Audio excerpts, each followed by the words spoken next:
Okay, so page, let's see where we are over here. Okay. Yeah.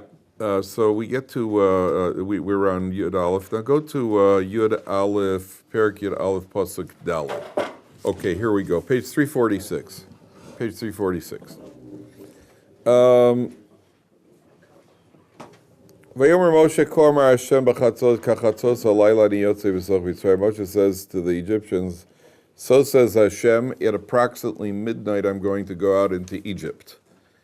Now, the Gemara says that Hashem didn't say that to Moshe. Hashem said to Moshe, at midnight. Moshe said to the Paro's sorcerers, at approximately midnight. So the Gemara says, well, why did Moshe Rabbeinu kind of change? Why did he change it to approximately midnight? The answer is because God knows exactly when is midnight. God knows exactly where it is, exactly where that cutoff point is. The Egyptian sorcerers don't know the exact point. Therefore, if the plague comes at what they calculate to be any before or after, even slightly, they'll say, ha, you missed. Which just shows you how obstinate people can be. People are dying anyway, but you missed. I guess it's not the hand of God. It just shows you how obstinate they are. So Moshe Rabbeinu said to them at approximately midnight, and not only that, the commentaries say that it was so precise at midnight that they didn't even die in every place at the same time. They died based on the turning of the axis, because midnight here is it might be 20 minutes before midnight on the other end of Egypt, or even 10 minutes or 5 minutes or 30 seconds, and therefore as the axis of the earth turned, they were dying kind of so that it should be exactly midnight wherever you are. The Egyptians are dying. Now, he says, Umeis kol bechor be'eretz Mitzrayim. Every bechor, we're on about the middle of the page, on page 346, Pasuk Hey. Umeis kol bechor be'eretz Mitzrayim. Every firstborn will die. Mi bechor Paro hayoshev al kiso, from the firstborn of Paro, who sits on his throne. Ad bechor hashifcha achar echaim, even the maidservants, who the commentaries say rejoiced over the Jewish people, over the suffering of Jewish people. V'chol b'chor behema, even the firstborns of the animals. Now, let there be no accident. It's firstborns, and there's no coincidence that it's firstborn.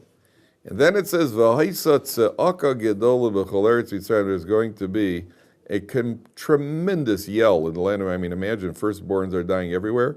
Asher kamo no niyasa, there never was, v'chomo lo lososis, there never will be. In the commentaries explain that that's part of, they always talk about the Holocaust while the world was silent. There's always some documentary while the world was silent, something like that. So the yell in Egypt is going to be the fitting punishment for the silence of the Egyptians during all those years that the Jewish people were suffering. And therefore the Torah says there's going to be a yell in the land of Egypt. Now the next pasuk is a very, very puzzling pasuk. Let's see if you get what the problem here is. It says, Ulechol b'nei Yisrael lo yecharatz kelev l'shono. The dogs will not wag their tongues. How does he translate it? No dog shall wet its tongue, W-H-E-T. L'me'ish v'ad behema. L'man teidun asher yafla Hashem b'mitzrayim v'Yisrael. That you should know once and for all that Hashem is distinguished between the Egyptians and the Jewish people. So it says no dogs are going to bark, wet their tongue, whatever they're going to do, the dogs are not going to respond. Now, why would the dogs bark? What's that? Jews are leaving. Before the Jews leave, during the plague of the firstborn, why would what's that? The noise. People are yelling. The dogs are getting spooked, and there's even the Gemara says when the angel of death comes to town, the dogs sense it. Animals sense the spiritual realm more than human beings do. And so when the angel of death is in town, the animals start barking. And here they're not going to bark, so the Jewish people shouldn't be disturbed by the dogs barking. Yeah. Will their dogs not even be crying for their owners? Like a dog knows when its owner's in danger. It just says the Jewish people, the pasuk says the dogs aren't going to bark. And then later on, as a reward for not barking at the Jewish people, the Torah says later on in Parshas Vayikra that if you slaughter an animal, the animal turns out to be a treifa. The animal is not validly kosher. It's got a problem with the lungs, or it's got some sort of something that disqualifies it from kosher. When they shecht the animal, they have to inspect it. And if you ever watch shechita, one of the things they do is they inflate the lungs, because if there's any puncture in the lungs, the animal is automatically a treifa. You can't eat an animal that has any sort of wound, which halachically is deemed that the animal won't live 6 months. that it won't live 12 months. And there are certain things which are inherently considered wounds in the animal. So what they do is, one of the things they do is they inflate the lungs after they shech the animal. And if there's a puncture all the way through, because sometimes the animals swallow things that could, they swallow things that could cause punctures and lesions, that sort of thing, or it could be diseased. So then the Torah says you're not allowed to eat it. And the Torah says, La kelev tashlichun oso. By the way, that's what glat means. I don't know, but they're one of the most misunderstood expressions. You ever heard the word glat? It's glat kosher. You know what glat means, literally? Glat doesn't mean super. Most people think, well, it's super kosher. You know, a glat pizza shop, super kosher. That's not what it means. Glat means smooth. What they do is they check the lungs to make sure there are no lesions on the lungs. If there are bumps or lesions, whatever halachic determines, if there are bumps or lesions, the animal is kosher, but it is not glat. Glat means that it's an added stringency, and that's why there are a lot of people who will only eat glat meat.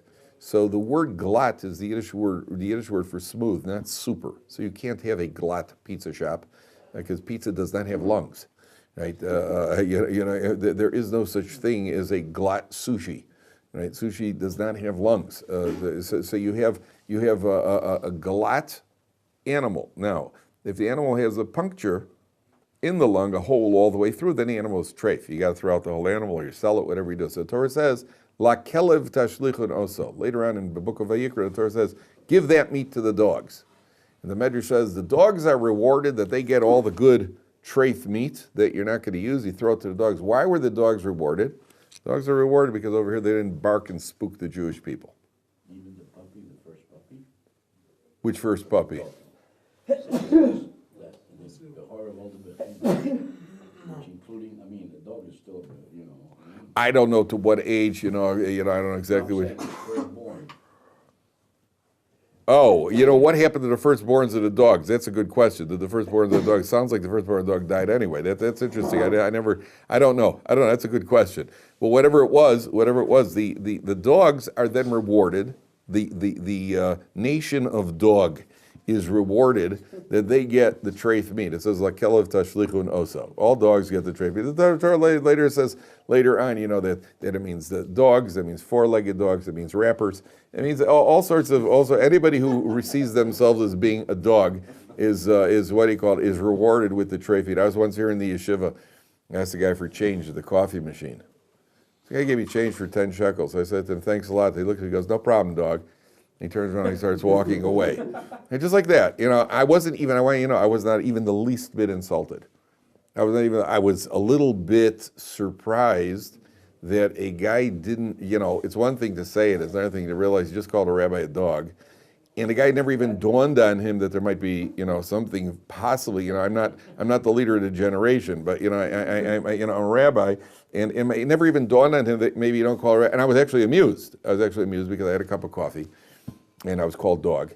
And I know that to be called dog is the highest epithet you could, that means you belong, hey dog, and it means I'm one of them, I'm a dog, right? I'm a dog with a cup of coffee. What could be better than being a dog and a cup of coffee?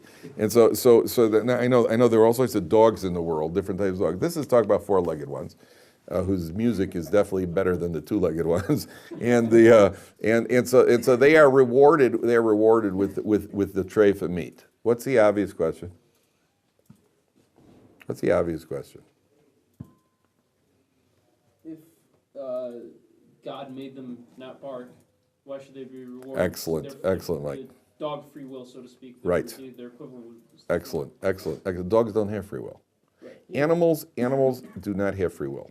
Animals have instinct. No matter how intelligent an animal is, even a chimpanzee in the zoo, who starts fiddling around with he could put a cork on and off. It's not free choice. It means he's programmed to fiddle with things till he does it. It's all instinct. Animals, I remember reading once about a guy fell into shark-infested water.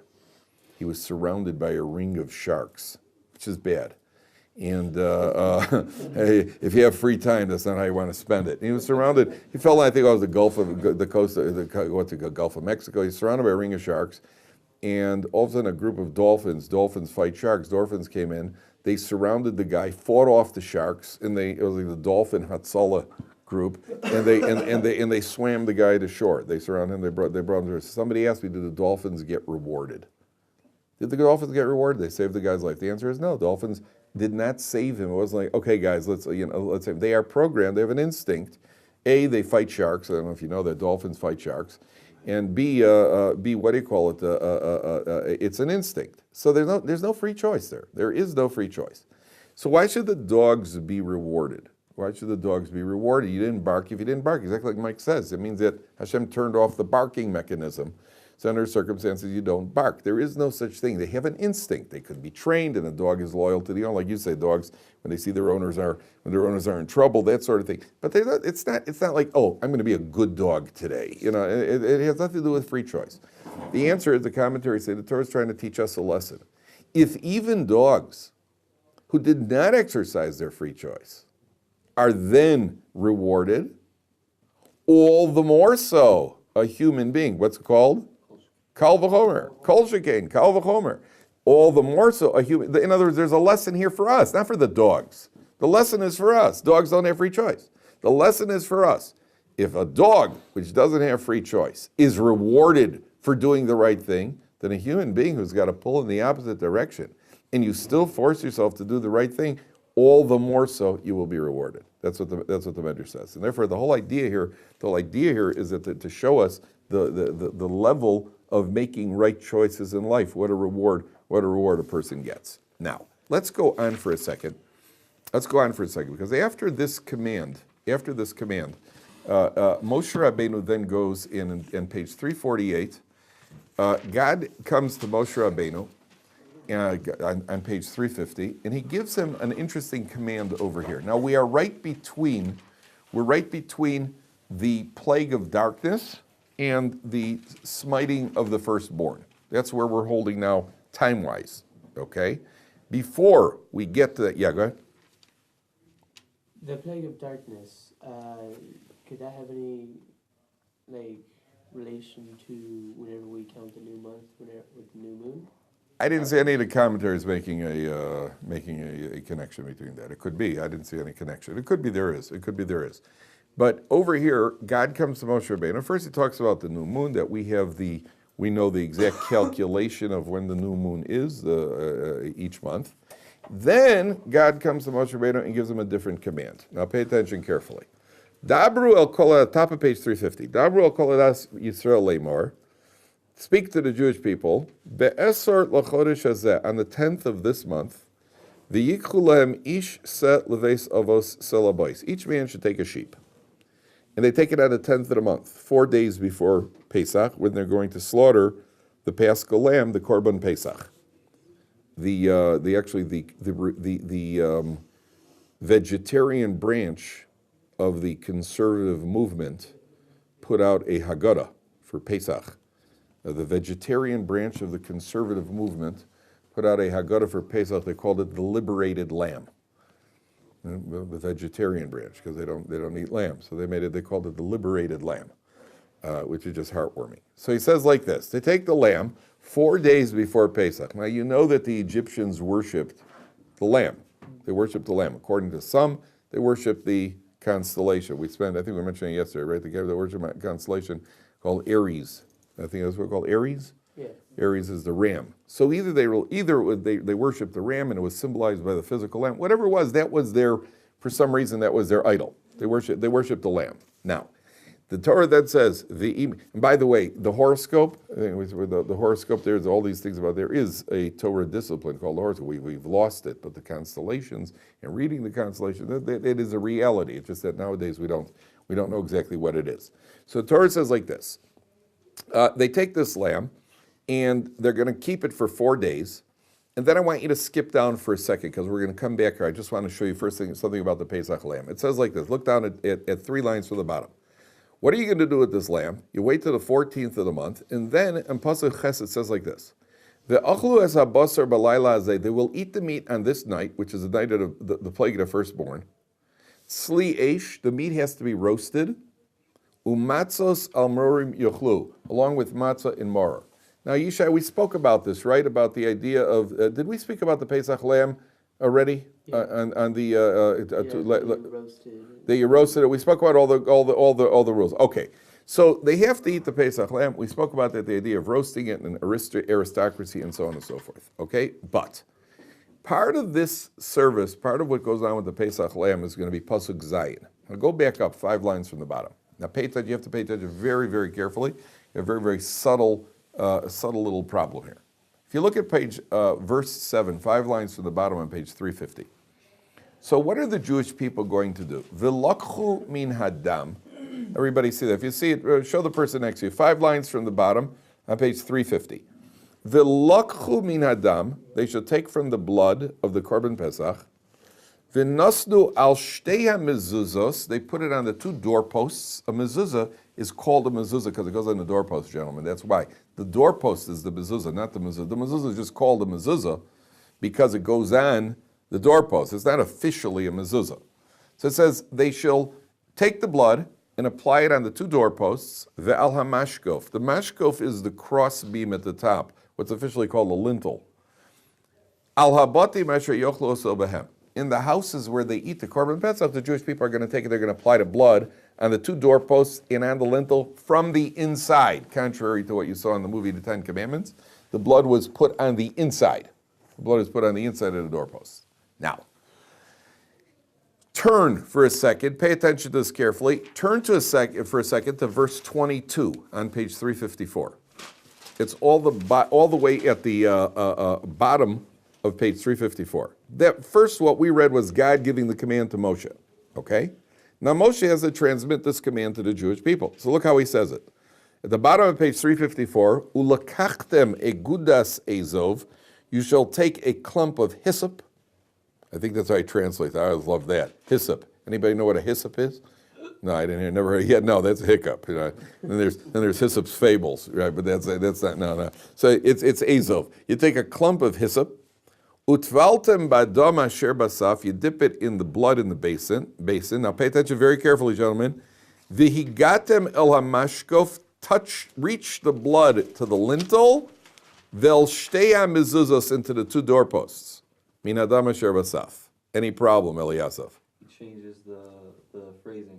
He says the lintel first. And then Very good. In pasuk zayin it says, God says to Moshe, put it on the doorposts in the lintel and touch it. And then in pasuk 22, Moshe says, reach it to the lintel and to the doorposts.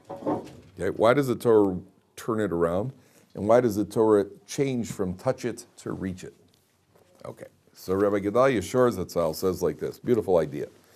He says like this, you know there's a statement in the Talmud that a person has to say, when will my actions reach the actions of my forefathers, Avram, Yitzchak, and Yaakov? That's what we're striving for. We're trying to reach high. We're striving to reach the levels of Avram, Yitzchak, and Yaakov. Right? That's where we want to get to. We want to get that high. Okay, number 1.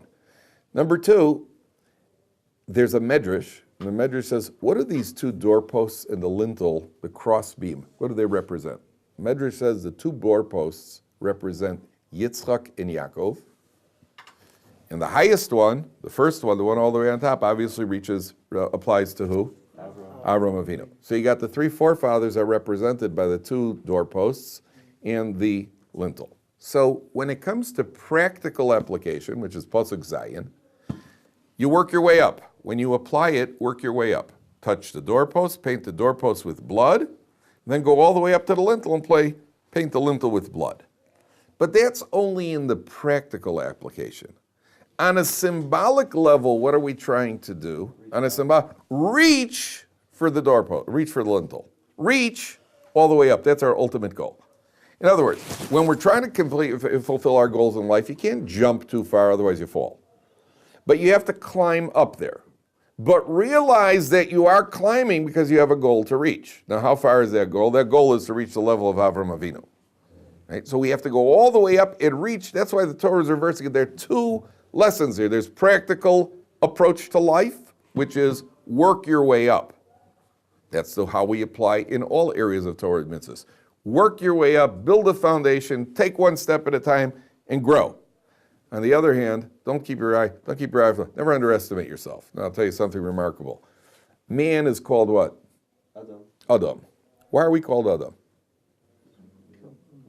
We come from the earth, Adama and Adam, and therefore the Adam comes from the Adama. What else? What else is Adam? What does it sound like? Blood, Adam. Man is blood. The blood, the Torah says, your soul is in the blood. You do a blood test to see everything you want to know about a person, you see in the blood. Adam is from Adam, because we are the essence of a human being is the blood. Without blood, you're in trouble. The essence of a human being is the blood. That's Adam and Adam, okay? But if you switch around the letters of Adam, Rav Hutner says you get the letters me'od. What does me'od mean? Very much. Harbe is a lot. Me'od is very much. You know how much potential you have? Very much. How much is that? Very good. How much is it? Very much. It's an unquantified amount. You have very much. How much could you achieve? More than you think. More than you think. All it takes is a little motivation. With a little motivation, a person could achieve much more. I heard a story once about a guy comes staggering out of a bar. Drunk as a skunk. Midnight, he staggers out of a bar, and he walks through, on his way home, and he gets lost. He happens to cut through a cemetery. As he's walking through the cemetery, there's an open grave, and he falls in, and he's just stuck in this open grave in the cemetery at midnight. He tries to jump out, he tries to climb out, tries to get out. Nothing helps him. Okay, comes to terms with the situation. He lies down, enjoys the buzz, looks up at the stars. There are worse things in life. You know, a guy's nice and bombed, and he's sitting there. It's a nice warm autumn night, and he's in the cemetery. About 20 minutes later, another drunk staggers out of the bar, and he starts cutting across the cemetery. Right? Now, here's the guy. The first guy's lying there. It's quiet. You're alone in the cemetery. Second guy comes walking across the cemetery, stumbles into the open grave. All of a sudden, you're alone in a cemetery, and now you got company in the grave. The first guy is out of the grave, and he runs home as fast as he can. Somebody said to him, how did you make it out? For 20 minutes, you couldn't get out. He says, I have no idea. I have no idea. But when that guy jumped in, I got out. I have no idea. I just climbed those walls and got, I mean, it's only a lack of motivation in life. It's only a lack of motivation. I always felt that runners, these guys would say, what's the world record for the mile now? About 3:45, something like that for the mile. I always felt that these guys who are running the mile, they have a pace car, you know, to keep them moving. I always felt much better than a pace car is to release a Doberman on the track. Just release a Doberman behind them.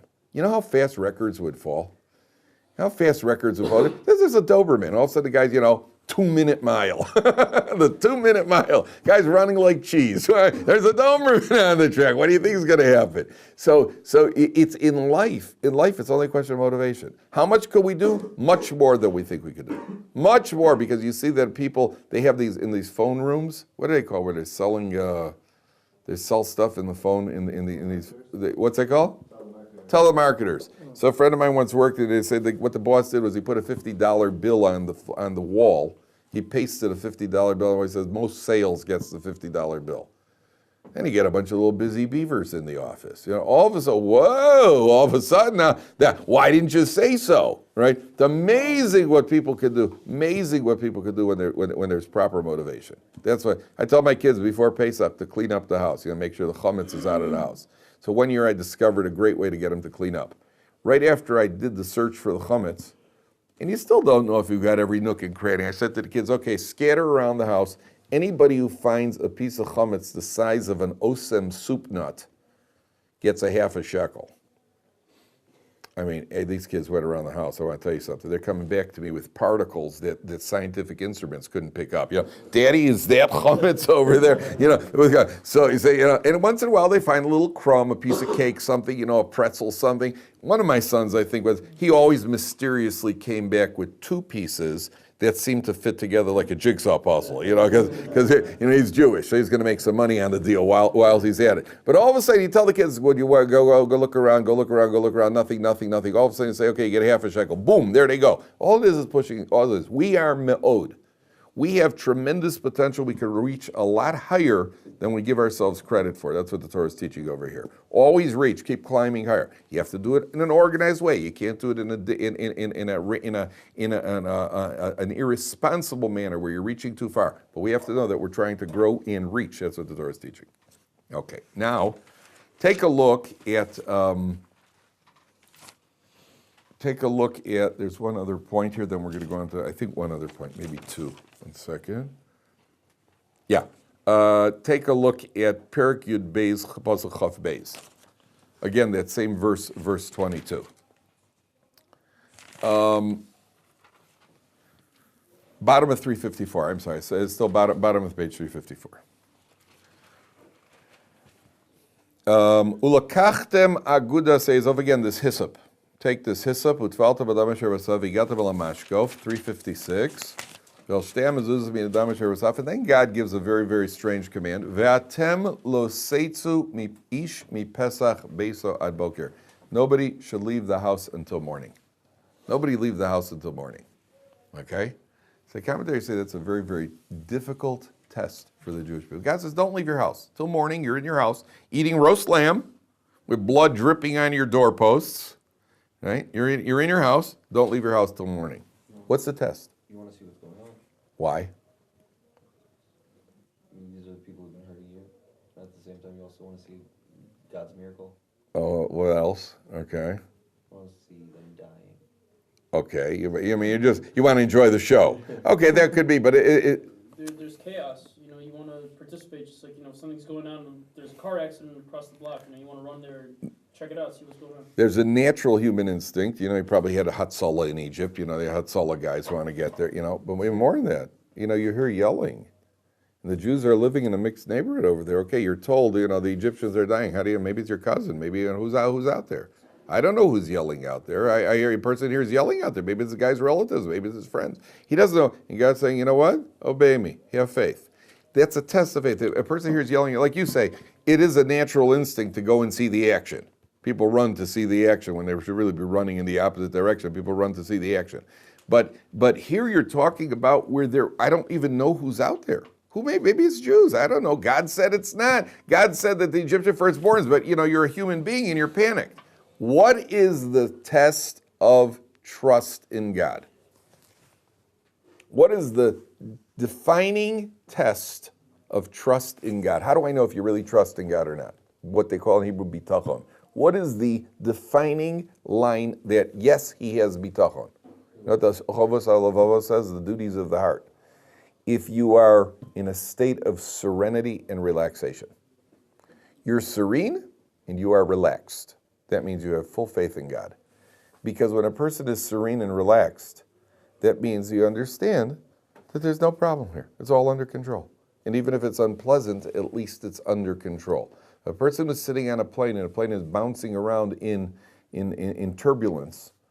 Right? So you got these people who are all white-knuckled, and then you got the From Beis Yaakov girls who immediately pull out their Tehillim. People are nervous. Then you got the pilots who are probably sitting there, it's okay. Why are they? Because they understand that it's not a problem. They understand it's not. People who don't know anything about it are all nervous. If you're in your home on Pesach night and you got to eat, it's very difficult to eat when you're rattled.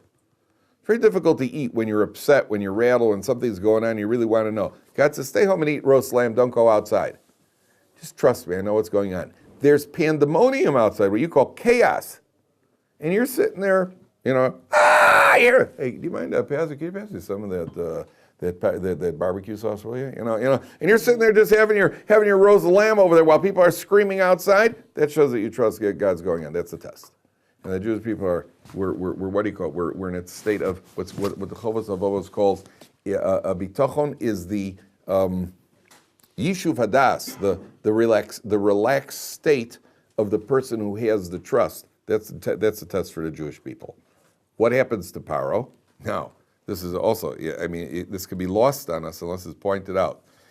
It's page 356, look at verse 29.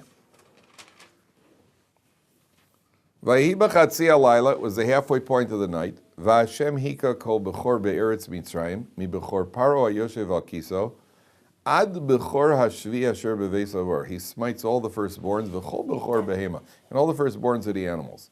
Paro himself was a firstborn. Okay, now watch this. Vayakom Paro laila, Paro gets up at night.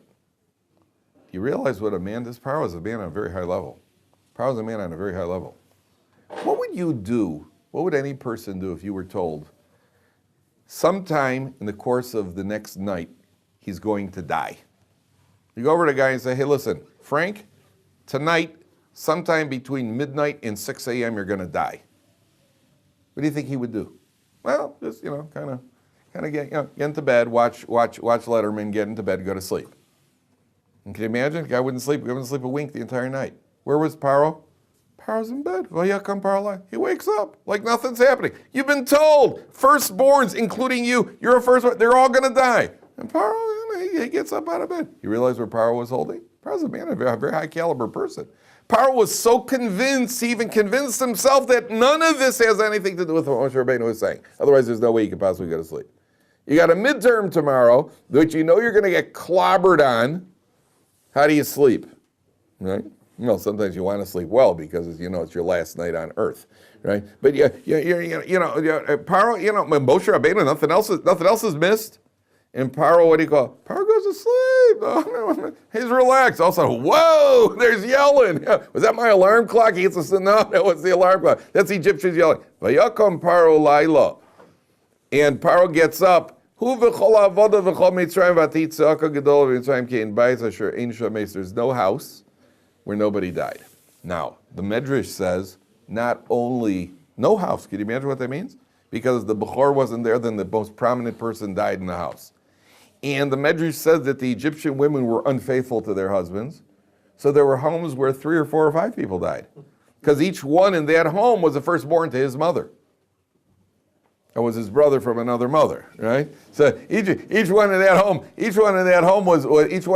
was dying, and also in the Gemara says that the Mitzrayim would say, hey, this isn't what Moshe Rabbeinu said. Moshe Rabbeinu said only the firstborns. Now why are 4 or 5 guys dying over there? Oh, gentlemen, I got news for you. You better talk to your wives. Because your wives have been unfaithful. They've had firstborns from other men. So the Medrash says like this. What does God pay at a higher rate? Good things or bad things? According to our tradition, Mida Tova Miruba Midas Puranas. God punishes, what we call punishment, but the rate of payment for reward far outnumbers the rate of payment for punishment. So the Gemara uses this on a regular basis. The Gemara says, if a person joins a group of sinners, and he's going to get punished for joining a group of sinners, imagine the reward he's going to get for joining a group of people who do a mitzvah. If a group of people gets together to sin, and everybody's going to go down, so imagine the reward for people. The Gemara does this all the time. The Gemara talks about using that, again, as a kal v'chomer. If that's how God punishes the sinners, imagine the reward. Because we've been distorted by our society. We just picture that God is, just waiting to roast us. It's just what he's waiting to do. Make my day. He's walking around with a pitchfork. Just make my day, right? That's a Christian idea about the pitchfork and the whole thing. The punishment, the person has to get punished, but we also get rewarded. Same Torah. Same Torah says you get rewarded. So the Medrash says, here are the Egyptian women who obviously did what they did very clandestinely, yet at a certain point it becomes exposed. HaKadosh Baruch Hu reveals it to everybody. Ha ha! This lady, by the way, the husband's always suspected his wife. Hey Cleo, what have you been doing? What have you been doing with that Waleed guy over there? Nothing, man, nothing. Right? And all of a sudden, next thing you know, he's got a son and another son. I thought they were my kids. No, they're not your kids. They belong. It's Ahmad and Hamid and Muhammad and every Hamid over there. And each one of them is a father. How do you know? Because they're all dying. God said the firstborns are going to die. So the Medrash says, if that's what God does, and eventually publicizes the sinners, so imagine what God's going to do for the people who do good. Okay, you were walking on the street yesterday and you helped a little old lady carry her bags and nobody noticed. You feel good about it. Then one day, the whole world's going to know, whether in this world or in the world of truth, that the entire heavenly assembly is going to get together. And they're going to say, hey, everybody, I want you to watch this film. There's Eliasaf putting money in a pushka. And everybody goes, yeah, Eliasaf, yeah. Right? And then they're going to find everybody. This one put on tefillin, and this one learned Torah. He helped a little old lady. And all of a sudden, everything is going to be publicized. If God publicizes the bad things people do, God's certainly going to publicize the good things. Yeah. With Paro awakening, it seems that, if he awakes and he's the firstborn, he may not believe it at first. Right. He went to sleep not believing it. Then he comes running looking for Moshe Rabbeinu and say, hey, do me a favor, I'm a firstborn. Get out. get out. And there's a medrash about Paro running around in the Jewish neighborhood looking for Moshe Rabbeinu. Moshe Rabbeinu doesn't live in a palatial mansion. He lives in a house among the Jewish people, like all the Rabbanim. You expect the Rabbanim to live in these. What do you go? Rabbanim live in the Jewish neighborhood, and he's running around asking Jewish children, "Where's Moshe?" And the kids are saying, "Over there!" And they're sending Paro on a wild goose chase looking for Moshe Rabbeinu. So during the plagues, were the Egyptians still, like during all the plagues, were the Egyptians still putting the Israelites as slaves? Were they still using them? No, it stopped. It stopped at the beginning of first plague. There was a respite. It says there was a respite, but they were just recovering from the plague for 3 weeks. Right. So why not take the Jews out and still continue with the plagues on Egypt? Because he wants the Egyptians to send them out. He wants the Egyptians to send the Jews, to chase the Jewish people out. The Jewish people shouldn't have any connection whatsoever to the Egypt. Good question. They shouldn't feel we got anything from them. They chased us out. We got nothing with them. So like when you want permission from somebody to go do something, it's Right. You get right. This is they're chasing us out. Okay, gentlemen, we have to stop. Okay.